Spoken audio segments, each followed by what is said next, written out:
Yeah, so today we're gonna maneuver over to the super gym again. I'm gonna link up with Jim.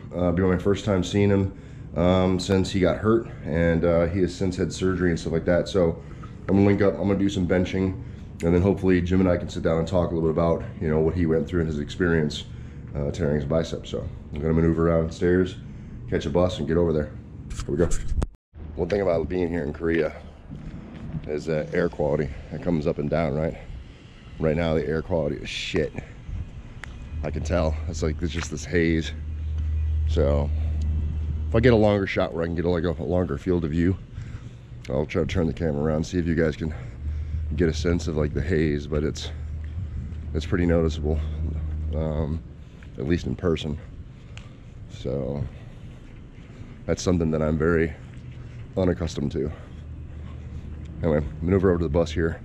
Bus should be pulling up in a couple of minutes, and get over to the super gym, meet up with Jim, get a little bit of training in. Should be good. Side note, you guys ever let your like living space get so like dirty that you like just completely avoid trying to clean it? It's kind of where I stand right now. I got like a week and a half's worth of laundry that I got to finish and straighten up my room and take out trash and fuck. This bus over here is like 6 minutes early. Dangerous game.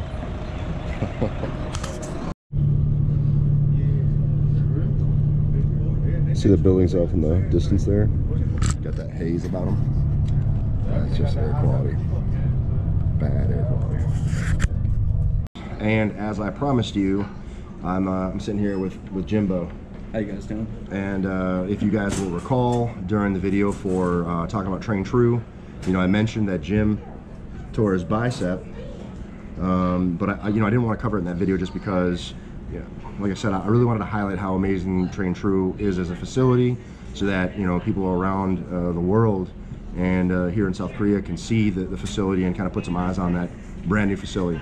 But I do want to take a couple minutes to talk with Jim, kind of about what he's going through with his arm, you know, what the experience was, just to kind of relate to you guys, and then also kind of talk a little bit about like really what the heart of the channel is, right? It's train despite, and so Jim and I we're getting some training in today, and he was, you know, basically trying to do what he can, and I'll work in some footage of what Jim was up to today.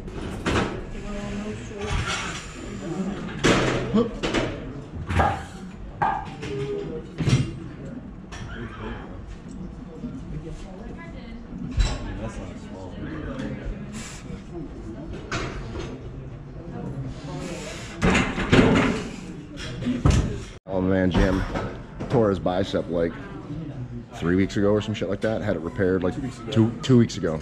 2 weeks ago. Had it repaired the week after the tear. And my man's already in the gym getting after it, embodying Despite Fitness, right? Be stronger than your excuse, guys.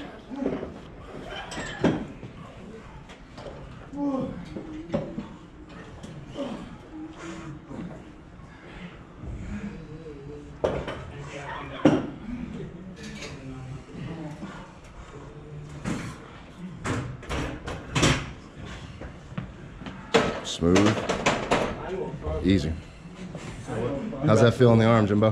Pretty good. Blue rack's a little sketchy because I can't really put any pressure on it. I can't like flex my bicep to really bring the bar into my back. So I kind of got to get that extended grip or start using the straps, but it was pretty good. Oh yeah, dude. If that doesn't fucking motivate you, you have no heartbeat. So you guys can see like what it's like to kind of push and explore, and you know, not take limitations as stopping points, but rather as an opportunity to kind of work around something. So, kind of get into the heart of it. Let's talk about the moment of trauma. Can you kind of describe what was going on, you know, when it took place? So, yeah, I went for 595 deadlift. It was the first time I ever used a deadlift bar, and first time I ever used that much weight with a supinated grip, mixed grip. So as soon as I went up to it, off my hands, I felt good. Warm-ups felt fine. Gripped the bar. Watching the video again, I noticed my hips shoot up a lot, and when my hips shoot up and I try and pull the weight, it's just, my tendon had enough. I didn't jerk my arm or anything, it just sheared right off the bone. And I'll go ahead and drop, just a fair warning, I'm going to drop a video for that injury right now, so You know, if you don't like it, maybe skip ahead to this time, and you can skip past the actual injury.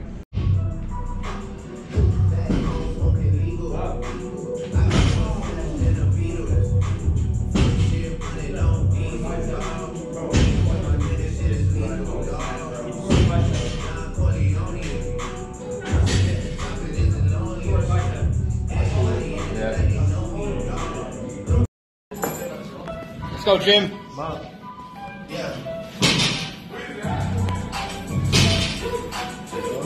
Pull that shit.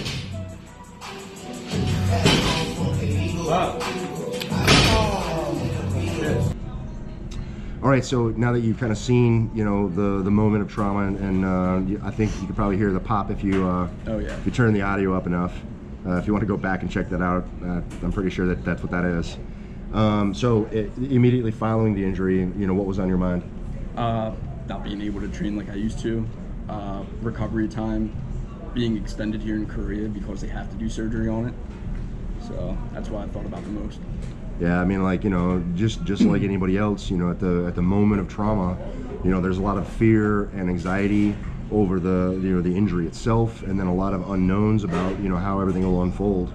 You know, and so having kind of gone through this twice myself, you know, Jim came over and asked me, like, hey, what do I do? And my answer was nothing. Just try to stay calm, you know, lower your blood pressure a little bit, get some ice on it, try to combat some swelling, you know, right up front, but just relax. So anyway, so, you know, we were able to get you out to the hospital there in Yongsan. They got checked you out. So how'd that go with you know, seeing the medical professionals and, you know, kind of coming down with a prognosis? What did that look like? So when I got to the hospital, it was actually pretty easy since I did have a video. I could show the doctors and the nurses what exactly happened. So they just took some x-rays pretty much from my wrist all the way up to my shoulder, just to see exactly what was going on. They didn't want to do an MRI. I'm not sure why they didn't. They just took x-rays, and then the following day I had a call from one of the orthopedics that scheduled me in for surgery that Thursday. So the time frame from injury was only Sunday, and then I was on the operating table on Thursday getting it taken care of. That's pretty good. So if unfortunately any of you guys ever experience something like this, you know, I think generally the recommendation is, you know, to attempt to get in and get the corrective surgery sooner rather than later. The possibility for, or the probability of success diminishes, you know, the longer that you wait. So it's important to get checked in and you know, check out medical professionals and get that recommendation about, you know, what to do to fix it and all that stuff, you know, as soon as you can. So then all right, so then, okay, got on the, you know, what do you recall from surgery? Is there anything that stands in your mind from actually going through the surgery? Not really. Most of my fears for surgery didn't actually have anything to do with the surgery itself. It was more anesthesia-wise.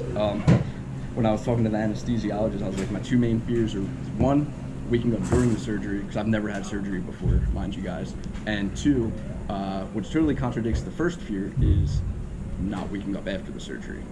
Other than that, the orthopedics kind of eased my mind with all the complications that were possible, that it's pretty much a simple surgery. All they did is make a small incision in my arm. Looks kind of like that. He said straight up, I'm going to stick my finger in there, fish out the tendon. I'm going to put some sutures in it, hang it off to the side. Then they had to drill a hole in my radius, and then they suture it into the radius, and then they just stitch up the wound, and weeks should be good to go. They route it through that bone, they put that anchor on the backside, and then they tap it down with a screw.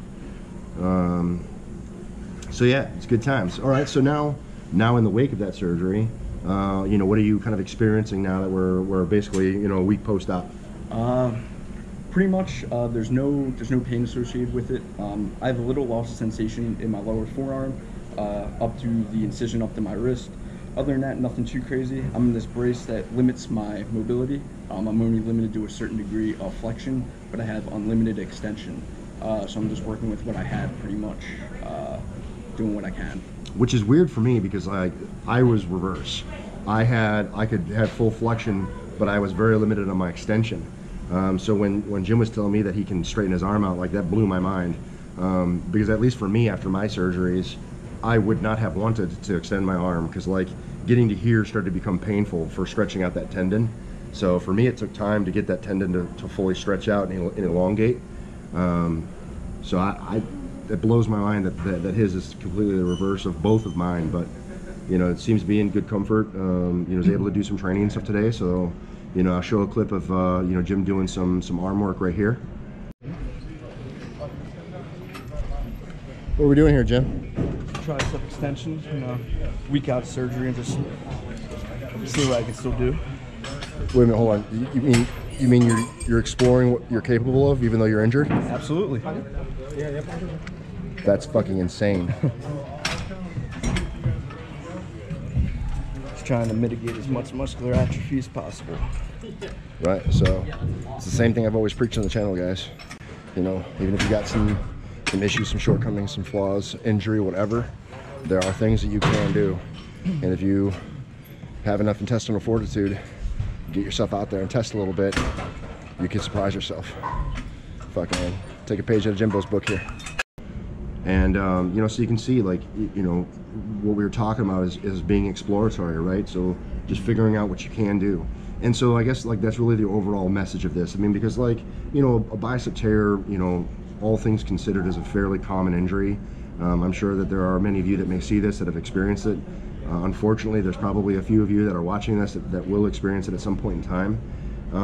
You know, but like I've always said, don't treat sticking points like stopping points, and just know that, you know, you can get through it, you can work through the injury, and it doesn't mean that you have to completely give up. Yeah, that's it. You know, keep your chins up. You know, if you're going through an injury, whether it happens to be a bicep or is something else, just because you're experiencing an injury right now doesn't mean that there's nothing you can do. I'm sure there is something you can do. And you know, just like Jim, you kind of get in there, you figure it out, you just test the water a little bit and see what you can do without any pain. You know, and obviously you gotta be smart, you gotta kind of use caution when doing it, but essentially, you know, you just gotta figure things out. It's not, you know, it's not too much different than just life in general, right? Like, you know, are you gonna take stopping points and just be like, oh, I give up, or sticking points and just say, oh, I'll give up, I'm done? Or do you usually try to find a way to work around it? You know, if you have trouble paying for school, or you have, you know, difficulty learning something, you know, like, you find a way to get the job done if you care enough about it. So it's really the message is, if you care enough, you're gonna find a way. So you know, hopefully, you know, kind of taking a look at Jim's injury and what Jim's, you know, perspective and mindset on the backside. I mean, even just a week out of surgery, you know, hopefully that serves as some measure of inspiration for some of you guys that are out there right now, going through whatever you may be going through, you know, to not give up, stay in there and get after it. So yeah, I think we'll close it down there. Do you got anything else you want to add? No, that's pretty much it. Cool. Can't wait to get back in there and never pull a mixed grip again. Straps and hook grip only. Not going through this again for sure. Yeah, because you know, I dared to be great and I did it again. Anyway, so yeah, guys, all right, I appreciate you checking out the video. If you have any questions, comments, or concerns, leave them in the chat box below. Appreciate that. I'll also link Jim's Instagram in the chat box below, so you guys can check out Jim and see his recovery and kind of root him on. So you can pop over his IG and you know, say what's up, tell him I sent you. That'd be pretty cool. And I'm sure that he could use you know, some of the encouragement as he goes along and continues to pursue his goals in the wake of this injury. Okay, cool. Yeah, that's, like I said, if you got questions, comments, or concerns, leave in the chat box. I will respond. Appreciate you guys watching. If you hook me up with those likes, the shares, and subscribes, it'd mean a lot to me, and I'd appreciate it a lot. Remember, guys, no matter what it is you think you can't do, like, keep going after some kind of a significant injury. You got to get in there and train despite. You're either going to find an excuse or you're going to find a way. I appreciate you guys watching. Appreciate you being with me. Absolutely. And we'll check you guys in the next one. Peace. I'll see you guys later.